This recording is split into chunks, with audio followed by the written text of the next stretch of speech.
If you've been scrolling through endless options for an outdoor kitchen and still feel like you're just guessing which one will actually survive the summer heat, the chaos of specs and glossy photos can make the decision feel almost impossible.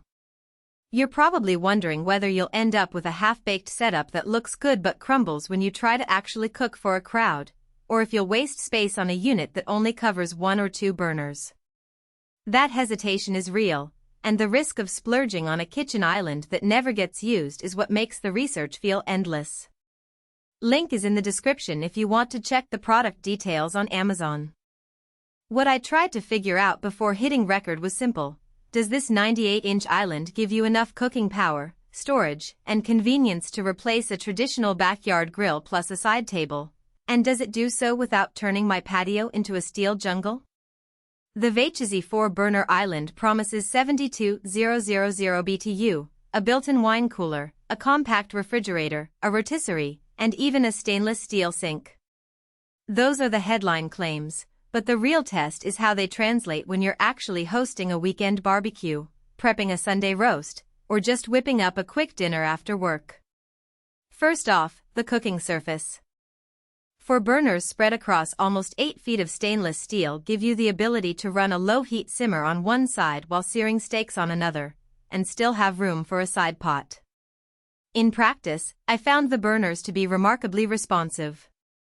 When I turned the front left burner up to high, the flame hit the 10,000 BTU mark almost instantly, which is perfect for getting that initial sear on a rib-eye before moving it to the rotisserie.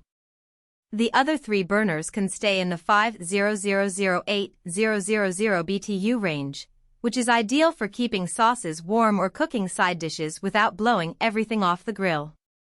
The layout feels more like a professional line cook station than a backyard grill, and that matters when you're feeding a group of 10 and need to keep several dishes moving at once. The Rotisserie Kit is the sort of feature that sounds like a novelty until you actually use it. I loaded a whole chicken, secured the spit, and let the unit handle the turning while I tended to the potatoes on the adjacent burner.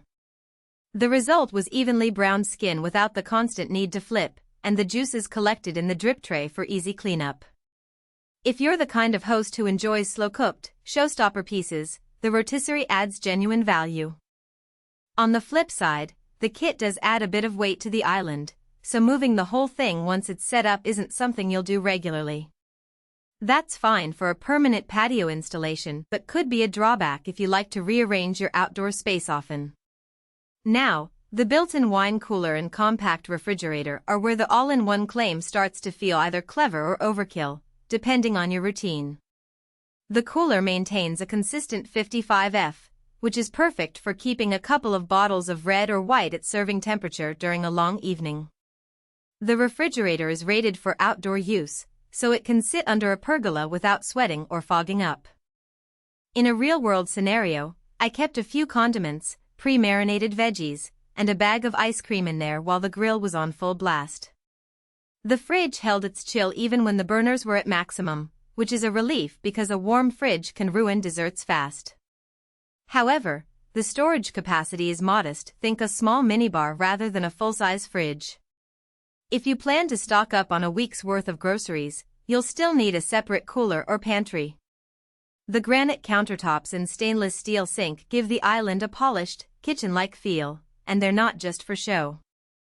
The countertop surface is large enough to lay out a full sheet of foil for a whole fish grill, and the sink proved handy for quick rinses or dumping excess oil. The sink's faucet has a pull-out spray head, which makes cleaning the grill grates easier than wrestling a garden hose over the whole unit. One practical downside I noticed is that the sink drains into a simple pipe that can clog if you're not careful about scraping off food bits.